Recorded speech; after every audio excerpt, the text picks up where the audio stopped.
Hello and welcome to another excellent sports talk with Mark show. I am your host, as always, Mark Bradley, and I'm glad to have you guys back for another week. It's been a great week of sports, and so we're going to go ahead and get into those topics.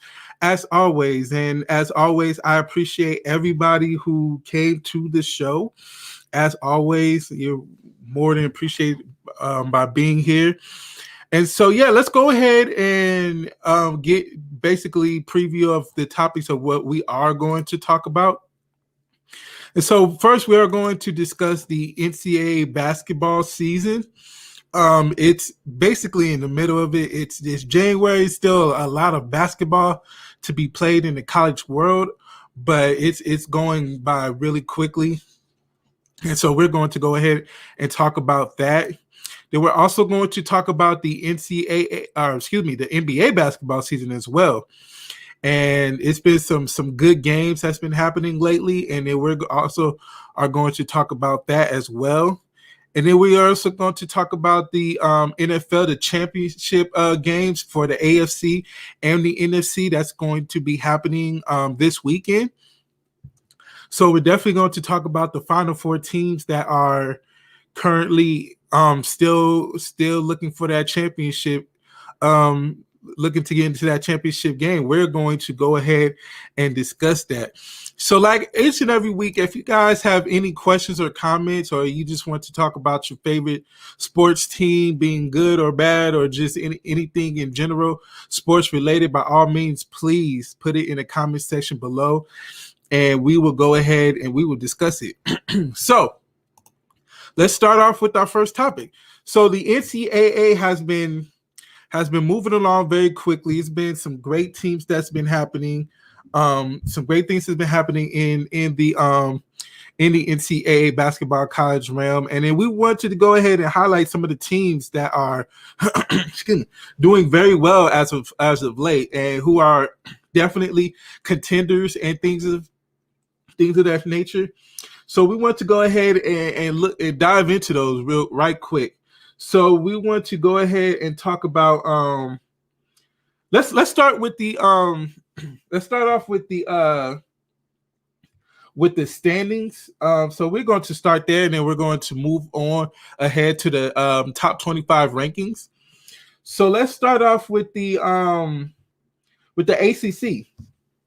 So the ACC right now, currently at number 1, is the University of Virginia. And this is no surprise. University of Virginia has been a great basketball school for a very long time now.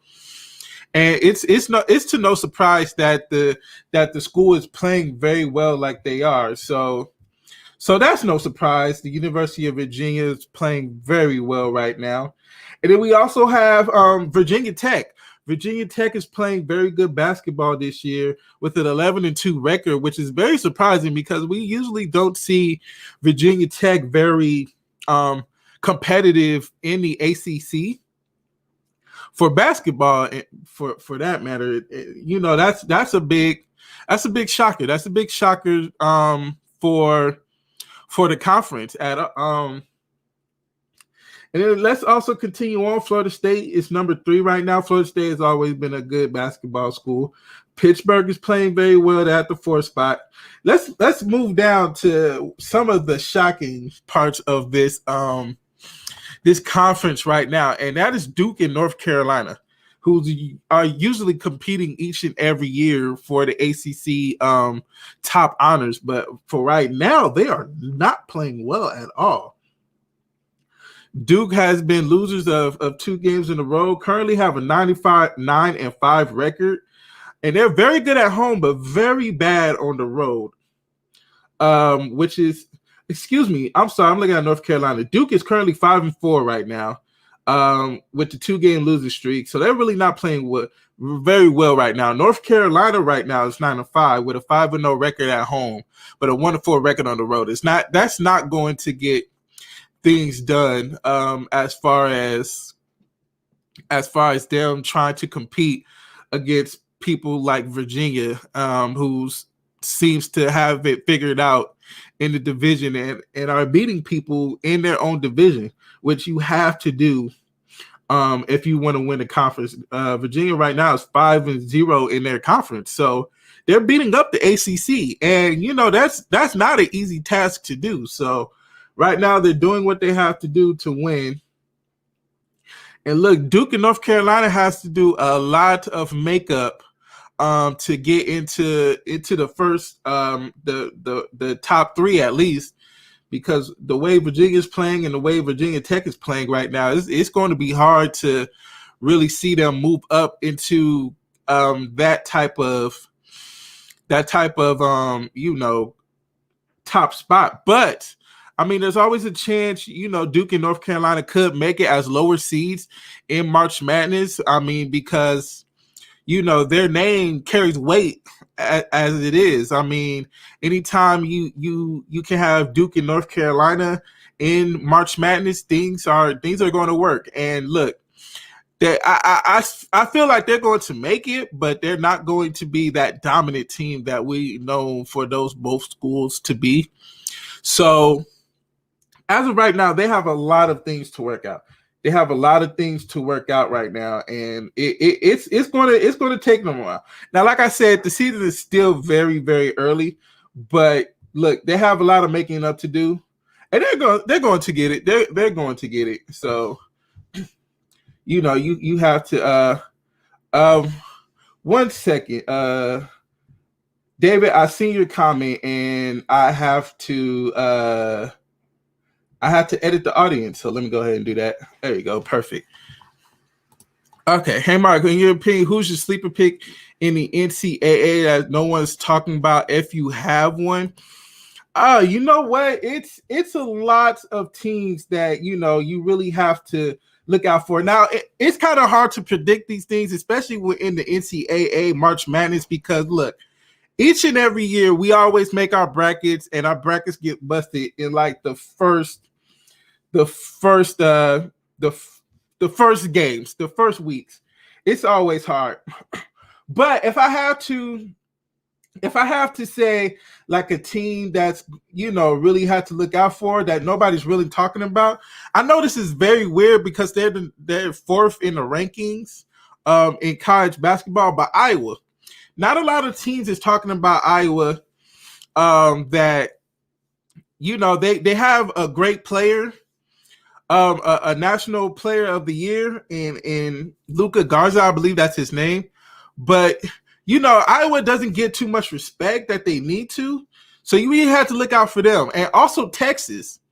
I don't think anybody thought Texas would be where they are right now, but they are playing very good right now in the Big 12. So you really have to look out for Texas because that's a very strong team that are playing right now. So you have to really look out for Iowa and Texas. Those two, they're right there because there's a lot of teams in the hunt right now that are, that are really good, and it's not a lot of people talking about them. But Texas, I think, is the biggest sleeper pick because I don't think people really thought that they would be where they are right now, being top 5 in the rankings. So you really have to look out for Texas. And if they can keep this up, then look, all power to them. And if they can get close and make it to maybe the Elite 8 or even catch the Final 4, that's a great season for Texas.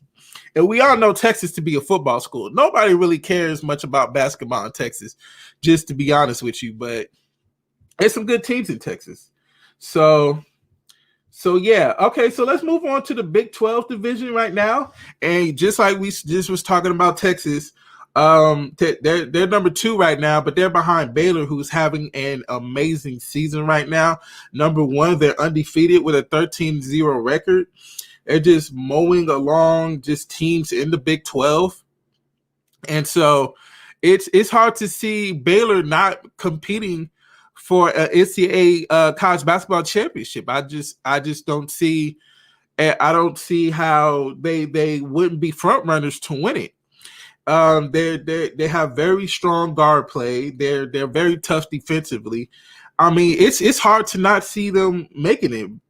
And then coming at number 2, like I said, was Texas. It's very, very surprising that they are where they are right now with 11-2 record, 5-1 in Big 12 play.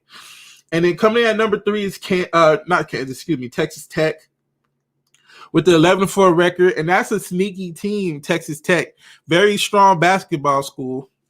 Then Kansas comes in at number 4, which is kind of a surprise because, Kansas is always fighting for a number 1 position and always a front runner to win an NCAA college basketball championship.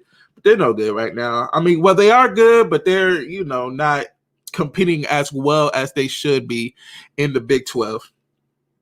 And then coming at number 5 is Oklahoma, which is usually a hot and cold school in basketball. And then Oklahoma State with Cade Cunningham right now has a 3-3 record in the Big 12.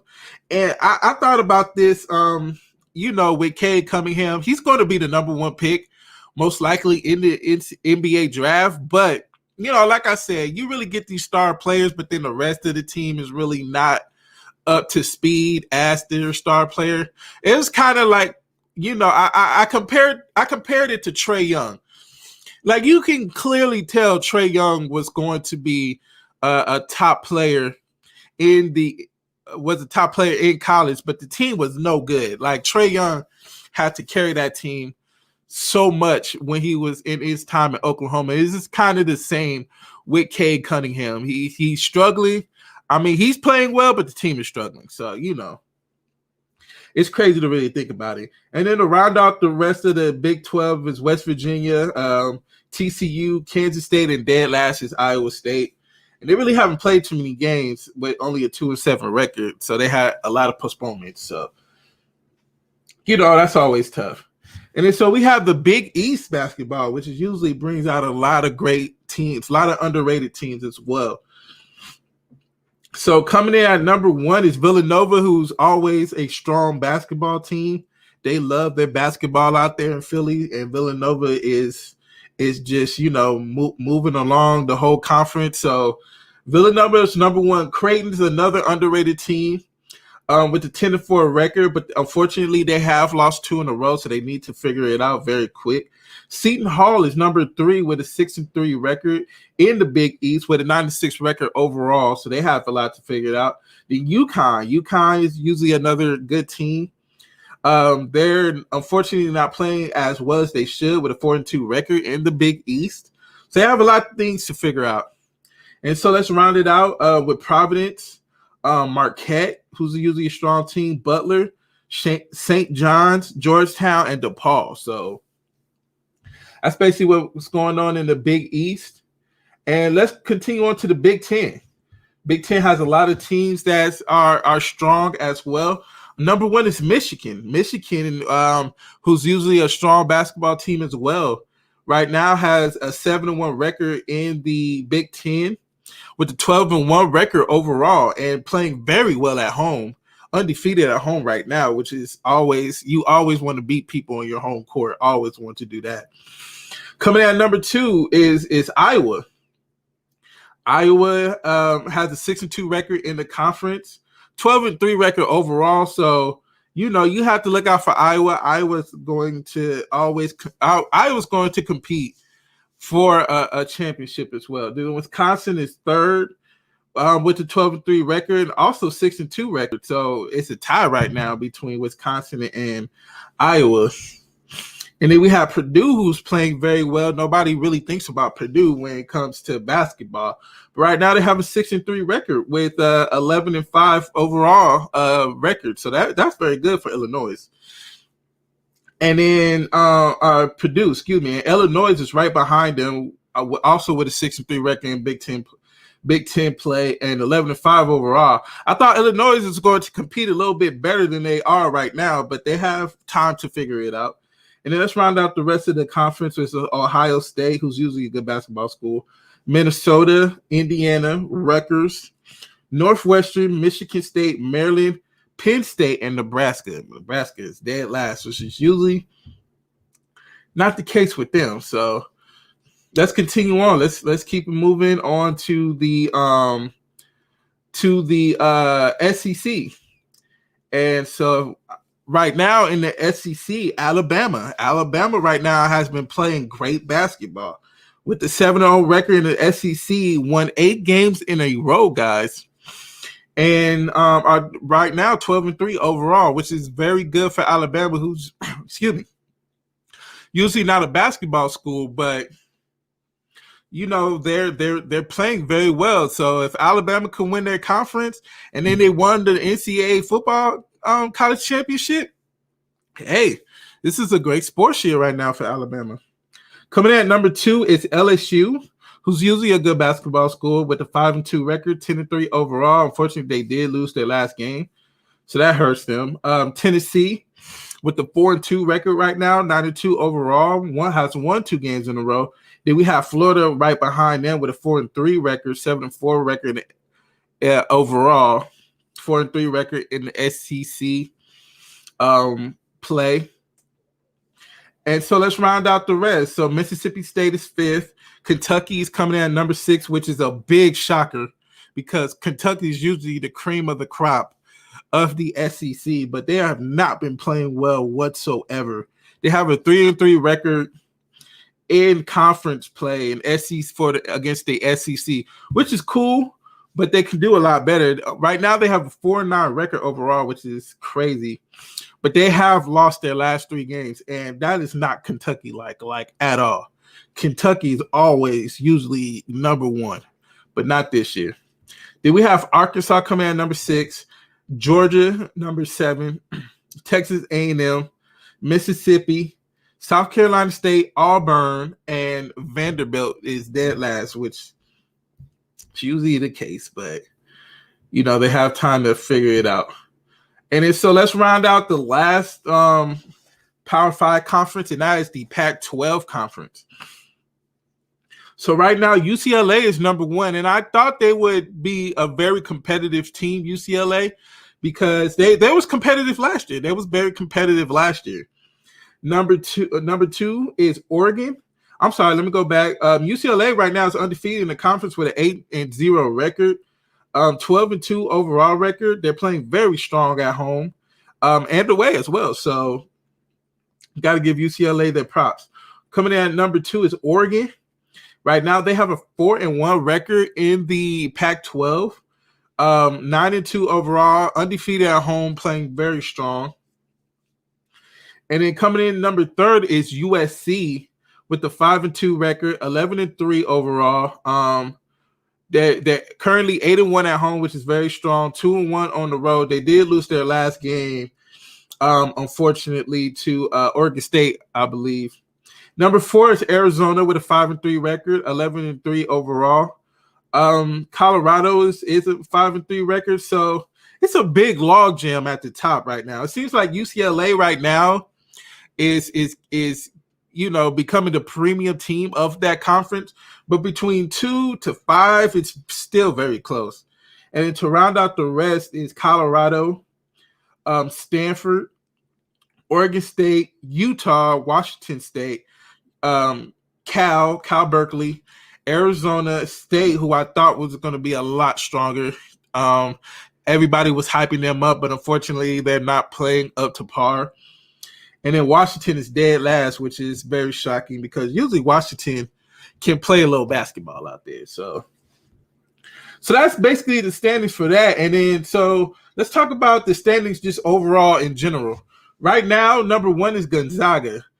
Gonzaga is always a strong team. They're always going to beat up on everybody in their conference, in the West Coast Conference, because nobody can compete with them. They're always going to have a strong record. But then when they get to the Elite 8 and the Final 4, when they have to play, strong Power 5 schools, they for some reason cannot figure it out. So hopefully this year they can get over the hump.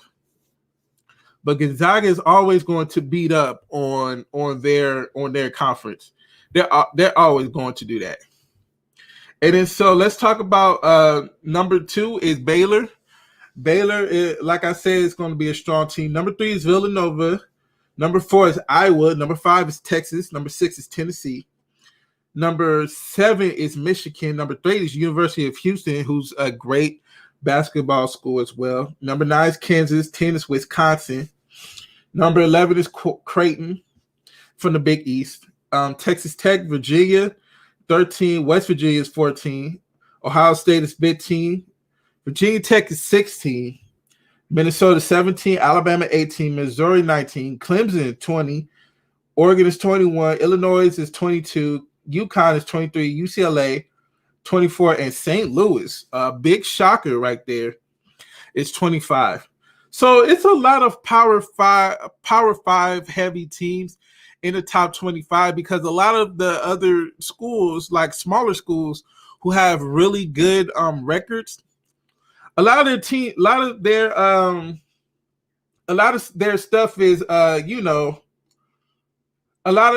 a lot of postponements going on, I should say, so it's hard for them to get into that top 5, right? So it's hard for them to get into the top 25 and compete with the Power 5 schools who are playing their games and who are getting good records, beating their competition. So they're always going to get the benefit of the doubt.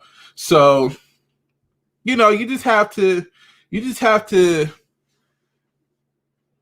figure it out if you're a smaller school. Unfortunately, the pandemic is not going to help a lot of these teams, but that's just the way things are operating this year. So unfortunately, that has to be the point right now. So anyway, we're going to go ahead and take our break. So we're going to go ahead and segue into the NBA basketball season. And so I have the highlights of the Milwaukee Bucks and Los Angeles Lakers, 2 of the top teams in the NBA, had their game last night. And so, it's always a bigger like feeling when those 2 teams meet. And you could just tell that game was intense. And, Giannis and LeBron James both wanted to win that game bad, and you can kind of tell in the highlights. So let's go ahead and watch the highlights, and I will be back right after the highlights. Very, I think, telling game for the Lakers in a couple of respects. Well, the Bucks had a 4-game winning streak snapped the other night. Here, so no surprise, and the Lakers get their first opportunity with the basketball. And LeBron, here's AD just inside the line. And this is his 3rd year here in Milwaukee. Other side, a step to the side. It's just a step to the left. That the Lakers have not had a game postponed. As at the end of this week, 23 teams will have been affected. Thanasis plays for the Bucks, and if you were with us on the pregame show, you heard from Kostas, and that's nothing but net. I did 13, 5 minutes in, stolen away, picked it clean. This is DiVincenzo. Holiday will let fly for 3. Schroeder, LBJ, here he goes, has it blocked. Was rejected by Giannis, but stolen right back by KC. 7-game road trip. Remember the last time these 2 teams met, it was at Staples Center. It was one of the last games with fans. LeBron! That game. 17 for Brooklyn. Milwaukee did not shoot, did not defend, but nearly won anyway. AD, count it, foul. And we've talked about that numerous times. He's being proactive, blocked away. That's good defense that time. Well, secondary defender. That's the other Antetokounmpo. Tonight, he was 0 for 7 against the Nets, and the only game without an assist he's had this year. See if Matthews can start it off, and he does. Schroeder, he's open if he wants it. Corner of the key. Kuzma gonna let fly. He's got it, yes sir. For a 3 if he wants it. Being closely guarded by Matthews, who's a good on-ball defender. And there's Wesley on him, but Porter shoots over him. Born in North Hollywood, of course, along with twin brother Robin. They call him Splash Mountain when he shoots threes. He's also a big Disney fan. Antonio Spur. Keep harping on it, but that's another deuce in the paint. 22 of their 37. And you don't want to see Forbes get hot from the outside as he... I get your drift. Here is LeBron trying to attack Lopez, step back. Should be getting. What a start for the four-time Finals MVP. Holiday. He has Trez on him offensively. You know he's going to hustle and rebound and give your team a lift emotionally. Here is a beautiful Camps out behind the arc. And remember, early in his career, he wasn't, but he changed with the game. And there he is at the other end. Have to make put on the floor. You can't let him catch and shoot. Montrez backing in on Portis. The quick little hook is good. Oh, here this evening against the Lakers. Here's that matchup again. AD and Giannis. AD down the middle goes. To do much in the scoring department. And Antetokounmpo brings him all the way out, but he beats him to the basketball and throws it down with the left hand. And again, he's been awesome getting to the rim and finishing. Outside game has not been there, but you just get him to the rim. Gasol for three. To stick around. Oh, Giannis knew that it wasn't going to be close. Now the Lakers have numbers. They've got 5-on-4 the other way. Oh, it goes in. It goes in. Oh, after this half is over, so don't go anywhere. Keith. Now to KCP, runs into the three. Yeah. See what happens? Perfect. See what happens? Going to be taken now by AD. Anthony Davis has rebound number 4 for him. LeBron will look for yet another one. Oh, the Lakers offensively, 3-point percentage this year. They're 5th in the NBA, and they average a little over 12. They're right there, the one-handed. Had his first career triple-double against the Lakers in 2016. AD off the rim, taken by Middleton. Oh, good bounce. Good bounce to Holiday to score. This time, rebound right into the waiting arms of Holiday. Quickly to Middleton. Kick it. Corner. DiVincenzo's got it for 3. Turns out to be a great play. Good steal by Anthony Davis. And AD, of course, when he was in high school, he was much smaller and he was a point guard. KC 3 again. But showing no hesitation at all on the pass from Antetokounmpo. LeBron strong to the basket, which was not answered on this Thursday night in Wisconsin.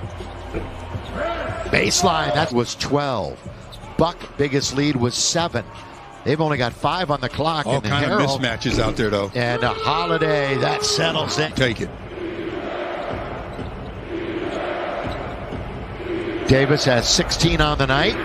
Make it 18 with the... How does the staff monitor minutes in a close game here with both LeBron and AD having already played multiple minutes? By Lopez. Over Lopez. Oh, and going to get it was Kuzma. Chased it down in short space. 3, LeBron got it again. It almost surprised him. 93-83. 7-0 run. Lakers up by double digits. Holiday, scoop and score. 30 years of age and has a lot of great basketball left. And what makes him so dangerous in the paint is he can score with either hand. Morris. Yeah, don't shoot it inside there. No need. Trez is going to go out there for a pick. There's LeBron spinning, shooting, scoring. They got a mismatch, but running out of time. Montrez. Running out of time, Trez. Oh, he turns and throws it down. Throws 9-point lead under the 6-minute mark. Montrez just scored a moment ago. Montrez scores. You don't win 6th Man of the Year by accident. No, you don't. 24 minutes tonight for Montrez. Underneath is Lopez with this and a steal. Lakers have 8 blocks and 8 steals tonight. Turnaround, and Antetokounmpo try to volleyball it and tap it away. Score here, Lakers better think about a timeout. You betcha they do. And Antetokounmpo glides in, counted, foul. Down the stretch, you can't have turnovers. That's only their 10th, though, but it comes at an inopportune time. Oh, Middleton dribbles, challenged by Caruso. Although there was plenty of time, they were looking in good shape. KCP hesitated. Lines it up, and Anthony Davis. LeBron, 2-man game. Repost. Davis is there. Triple team. Caruso's open. The Caruso. Yeah, but they've got Brook Lopez guarding LeBron, so LeBron should just take him to the rim. Long 3 for LBJ to beat the clock. A high dribble. Yeah, nearly committed a violation and nearly turned it over. They're not even fouling. And LeBron That is the exclamation point. And that means this one is over. It goes from a basketball to a victory. We will see the Bucks the second half of this season. And that was the Lakers versus Bucks highlights. And as you can see in the excuse me, as you can see in the game, LeBron James took over. LeBron James, as you can see, a lot of people talk about how LeBron James, Father Time is going to catch up to him eventually, and all these different players are going to take his crown. But LeBron James, each and every year, just shows why he's still the best player in basketball. And he just played a great game against Milwaukee. And so you have to give him his credit. He's such a strong player, and he's still going very strong. So let's go ahead and just keep talking about that game. So LeBron James, like I said, he had 34 points, 8 assists, and 6 rebounds. Just showing why he's still the best player of the games, making his 3-pointers. He still can get to the lane. He's still a lot bigger and a lot stronger than a lot of these players in the NBA. And so he had a great game. Anthony Davis didn't have the best game like we know Anthony Davis to have. He only had 18 points, 6 assists, and 9 rebounds. He could have done a lot better, but he did enough to help his team. Kentavious Caldwell-Pope had a great game as well. Had 23 points. It went 7 from 10 for 3-point line. And his improved shooting has really helped the Lakers out this year because the Lakers are a lot better and a lot more improved 3-point wise than they were last year. And that's helping the team out a lot. And so, those 3 guys really did what they had to do to help the Lakers beat the Milwaukee Bucks. And look, the Lakers are showing why they're still the best team in the NBA. And with this win, they're 8-0 on the road. And that's a huge thing because that is very hard to do. In basketball, winning road games, like that is very hard to do. And for you to go to undefeated on the road, that's saying something. So you have to give them their props. So let's move on to the to Milwaukee. Giannis Antetokounmpo, of course, had a big game with 25 points and 12 rebounds. He did all he could to get his team in position to win the game, but unfortunately, when it came down to the end of the game, it was hard for the Bucks to come up with points and to come up with stops because LeBron James was doing everything he wanted to do in crunch time. So he done all he could.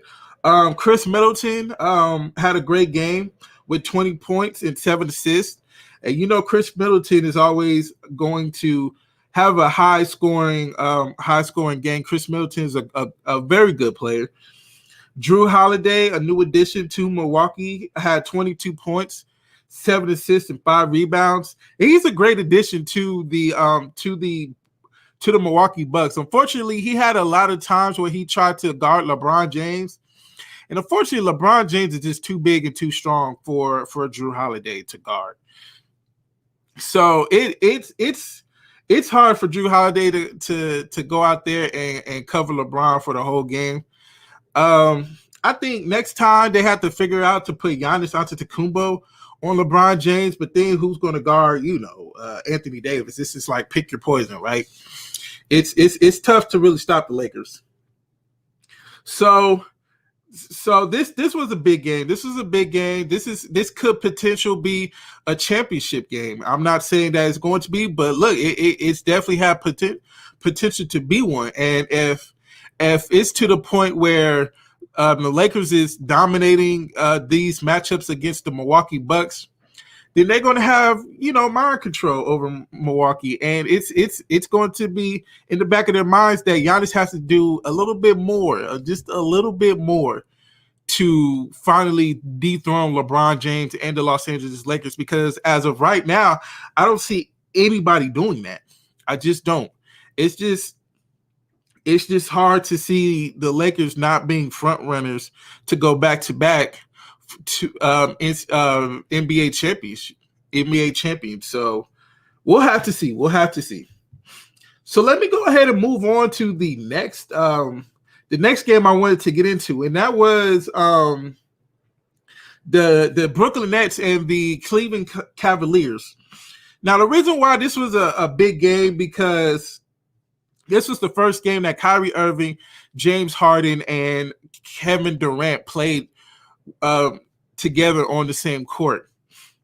And for their first time, obviously, you know, when you lose the game, it's not what you want it to be. But it's a little bit deeper than that, because this game went into double overtime, right?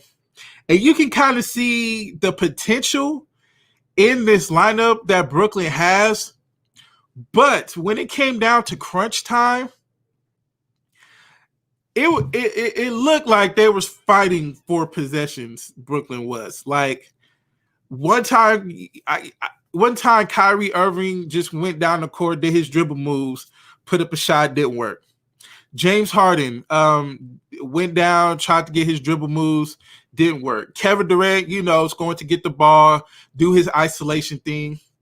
It was tough. It was tough watching them down in crunch time, trying to figure out who's going to be that guy that's going to take those clutch shots. And I think this was the big conversation of when this team finally assembled together. Was like, who's going to be that guy who's going to take those clutch shots in those type of situations? And it just didn't work out this time. Now, they still have a lot of figuring out to do, and it's still early in the season. So I think they're going to figure it out very soon. But as of right now, it didn't work out well. And so is it to the point where, look, we're going to have to find the guy who's hot at that moment? It could be James Harden at any moment. It could be Kyrie at any moment. It could be Kevin Durant at any moment. Whoever's having a hot hand, feed that man the ball. And I think that could be a situation that's going to happen when it comes down to clutch time situations that they're going to find themselves in. Because, look, this is not going to be the last time that they're going to have close games, guys. There's going to be games where it's going to be them grinding out slugfest type games, but they have to figure it out. So they play again tonight, Cleveland and Brooklyn. Kevin Durant is not playing this game tonight, so we're going to go ahead and see Kyrie Irving and James Harden basically take the keys to the team and go forth for today. So we're going to have to see how that work out. Those are two very ball dominant guards. And so we're going to have to see who's going to get their shots up. If I have to put my money on who's going to have the most shots of this game, I'm going to have to say James Harden, to be honest with you, because I think James Harden is going to control the ball a little bit more than Kyrie Irving today. And, you know, it's going to be a lot of pick and roll situations to where the point where Kyrie Irving is going to have to be a spot up shooter maybe today. And so, you know, he's very capable of doing that. He's very capable of playing off ball. And he can shoot. Kyrie Irving is an okay shooter to the point where they have to respect his range. So if he's going to be in that spot up shooter role and let James Harden just do what he does like he did in Houston, just have a lot of pick and rolls, opportunities for him, lob it up to DeAndre Jordan, or collapse the defense where he finds outside shooters like Kyrie Irving or Joe Harris, then it can work out today. We're just going to have to wait and see. But, you know, no Kevin Durant, so these guys going to have to fill big shoes because Kevin Durant is playing lights out like his Achilles, like that injury never happened. 2 years ago. I mean, he's playing great. And so we're just gonna have to see how it operates today, and I'm excited to see how that works out. So let's go ahead and, of course, talk about our standings that we always do. So as always, we're going to start off in the Eastern Conference, and the Philadelphia 76ers are holding on to the number 1 spot with the 10-5 record. So they're doing what they have to do to stay in that number 1 spot. Number 2 is the Boston Celtics, their rivals, with an 8-5 record. Unfortunately, they have lost 2 games in a row, so they have to figure it out real quick. Number 3 is the Milwaukee Bucks, and they also have lost 2 games in a row, so they have things to figure out. And so, look, it wasn't a surprise. It was a slow start for them, but now that they are moving up. And so number 4 is the Indiana Pacers, another team that lost 2 games in a row. So it's a lot of the top teams losing games. I don't know what's going on, but they have an 8-6 record. And coming in at number 5 is the Brooklyn Nets with a 9-7 record. And like I said, they did lose against Cleveland. They are going to play today, so we're going to have to see how well they do. And then also coming in at number 6 is the Atlanta Hawks with a 7-7 record. And look, regardless of their record, they're a lot better than what they were last year. So you just have to give them credit where credit is due. Number 7 is Cleveland, and that's a big deal for them because they haven't been good in a while. And number 8 is the New York Knicks, and we all know the Knicks haven't been good for a while, but they have won 3 games in a row, and they did beat the Golden State Warriors, who beat Los Angeles. And so, you know, they have to be confident in what they are doing. And so let's move on to the rest of the teams outside looking in. Number 9 is the Orlando Magic, who is number 1, like competing for a number 1 spot for a while. But unfortunately, you know, the tires are coming loose to the car of the Orlando Magic. So they're going to have to get some new tires or just rock with them old ones. Number 10 is the Miami Heat, who needs to do a lot better. I don't understand what's going on with Miami, but they have a lot to figure out. Coming out number 11 is 6 and 8 is the Hornets. And then the rest of the teams is the Bulls, who hasn't been good for a while. And they have to play the Lakers, so that's going to hurt. The Raptors, who is a big shock. I just don't understand what's going on with them. They're just not playing well. The Wizards with a 3-8 record, they haven't played a game in a long time, and they have some things to figure out. And dead last is the Detroit Pistons. And I don't know what's going on out there in basketball land in Detroit, but they have to figure that one out. Okay, so let's go ahead and move on to the Western Conference, which is always so competitive. Always competitive.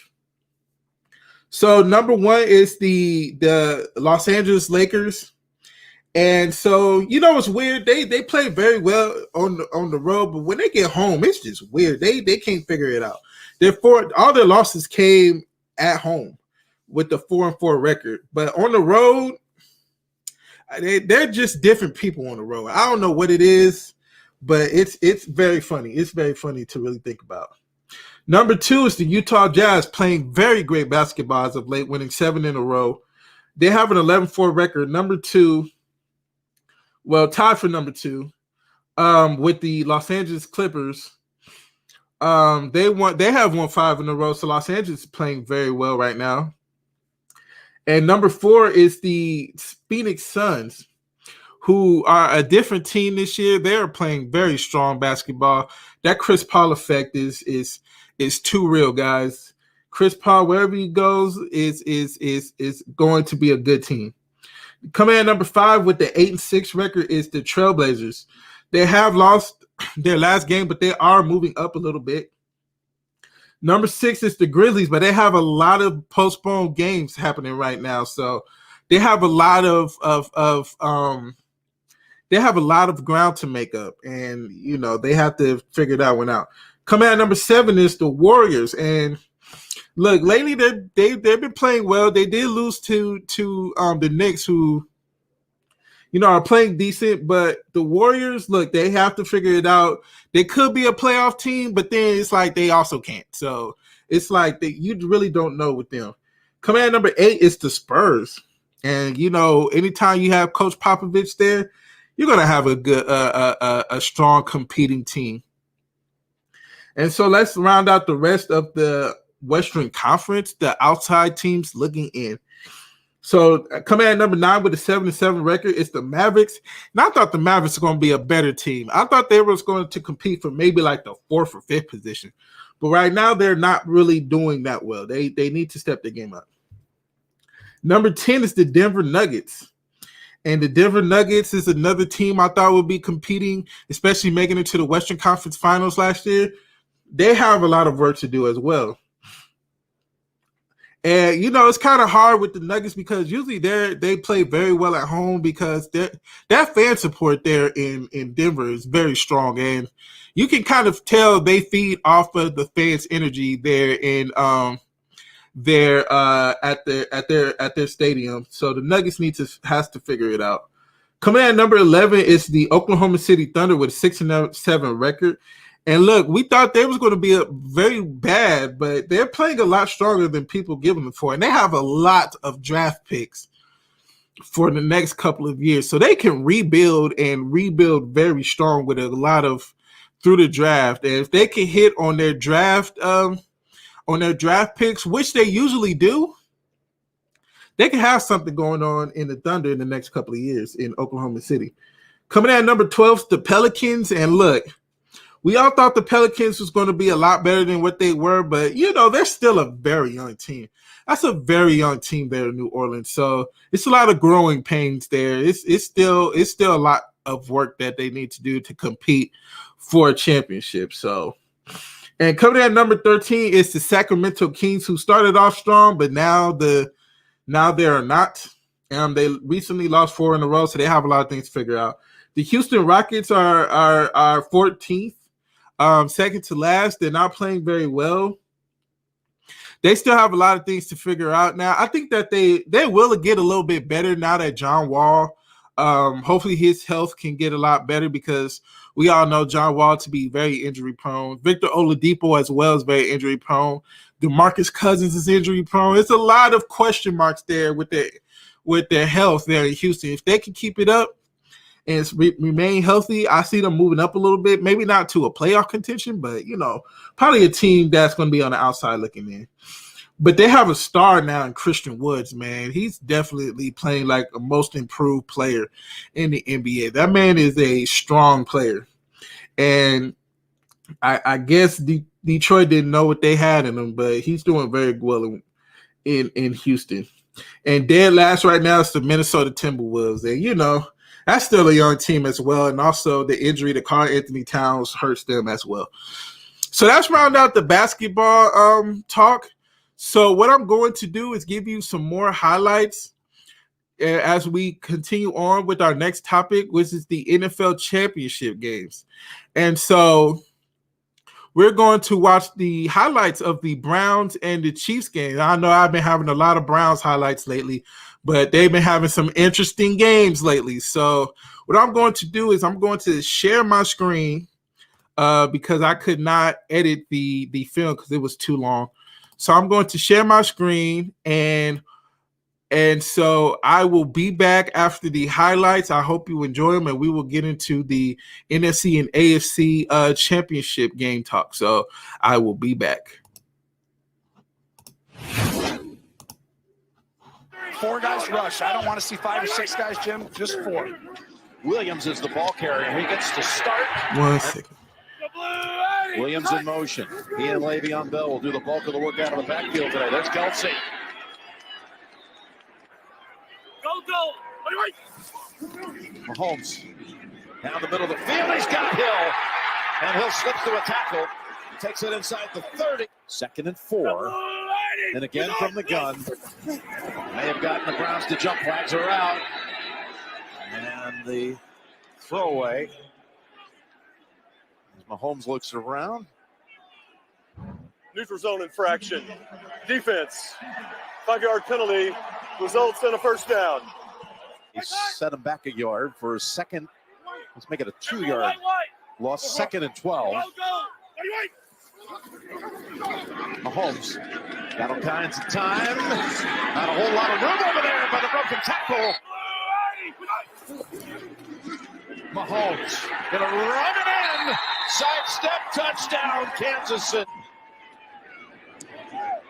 Extra point, no. Butker, who missed 6, that right foot, and he hobbled to the sideline. Kendall Lamb is in at left tackle. 2nd and 5. Mayfield able to get it to Njoku with all kinds of open room. There he goes inside. Long turning into a drop back team. Browns were 6th best this year at it though. And Kareem Hunt in, but Mayfield's looking the other way. There's Hooper. He power.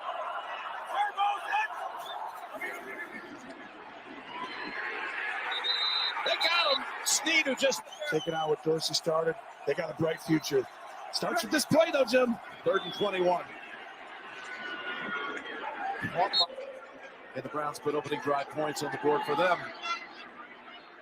And great kick, Parkey. Look at this. They come to the right side with Hardman. We call Hardman. Are they fresh or are they going to get late in the game and it's like, wow, they haven't had that many touches? 2nd and 8. Come back over to Hardman. No one near him. They empty out the backfield from the 22 and a new set of downs. Guns it to the 15. That's Pringle.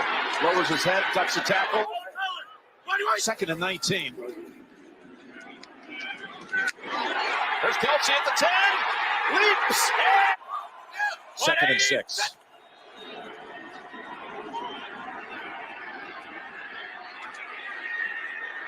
Baker flings it. Big part of it. 2nd and 13. We'll call it. Looking for Peoples-Jones. You can go for this if you get 15 yards. You know, something that's manageable. Get on their side of the field. This is a game where you got to get a possession or two at some point. Do something on 4th. He's trying to get it over to Hunt. It was knocked down and back into the arms of. This guy would have had to be prepared if he wanted to go on that route every time. 2nd and 6. Mahomes looking for him. Got him. Go! Back to Williams. And now on the run. Back to Kelce. The arm. That is gold. Here he flings it back to Hartman. And Mitch.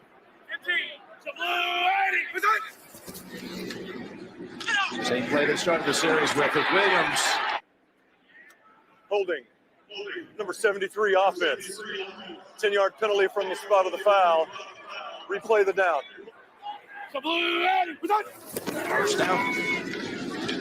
Williams. And a flag down. That was a 6-yard carry. It's just tough matchup no matter what team you're in. To Hill. You know, they broke a couple of ankles in that secondary as he spun. An eligible player downfield. Number 72 offense. 5-yard penalty at the previous spot. Replay 2nd down. Penalty behind that one. An eligible receiver downfield. The Browns, can they make a stop? Give up another big play. Down the.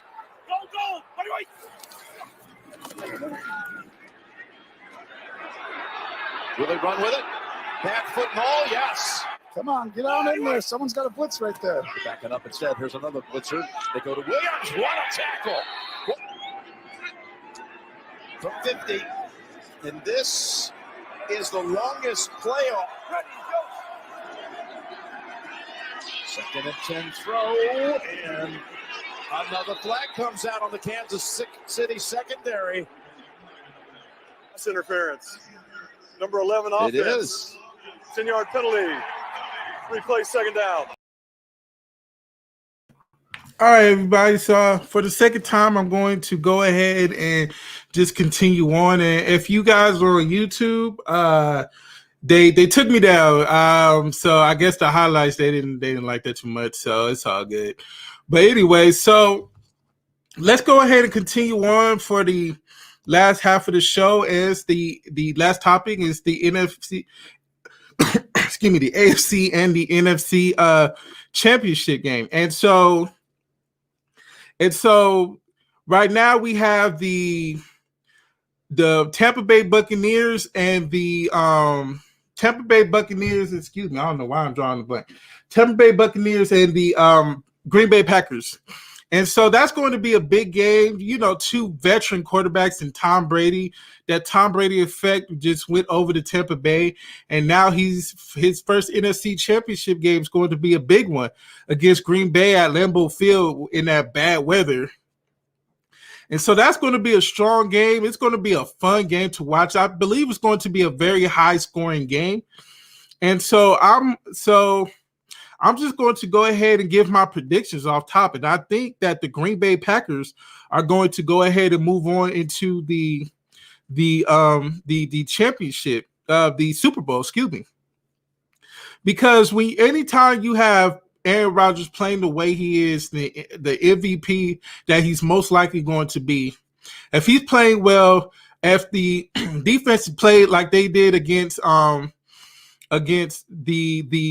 Los Angeles Rams, getting pressure and causing all types of ruckus against Tom Brady, who's not going to leave that pocket for the life of him. If they can make Tom Brady uncomfortable in the pocket, I don't see how Green Bay lose this game. So I have Green Bay going into the Super Bowl. And then also for our AFC championship game, which is the Buffalo Bills and the Kansas City Chiefs.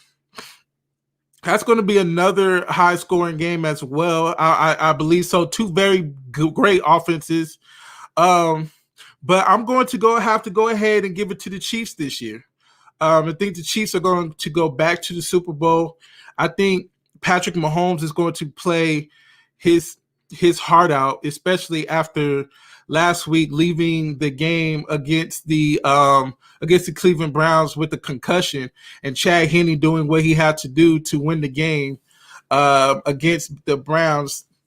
Patrick Mahomes is going to have a good game, and the defense showed up to play last week.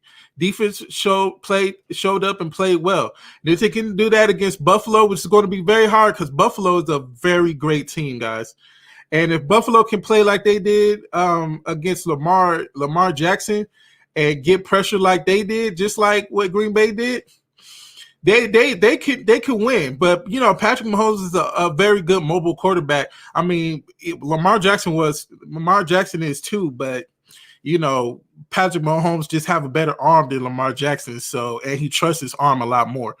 So he's a great improviser, and I think that's going to be the key factor for this game, because it's a different animal when you're playing Patrick Mahomes.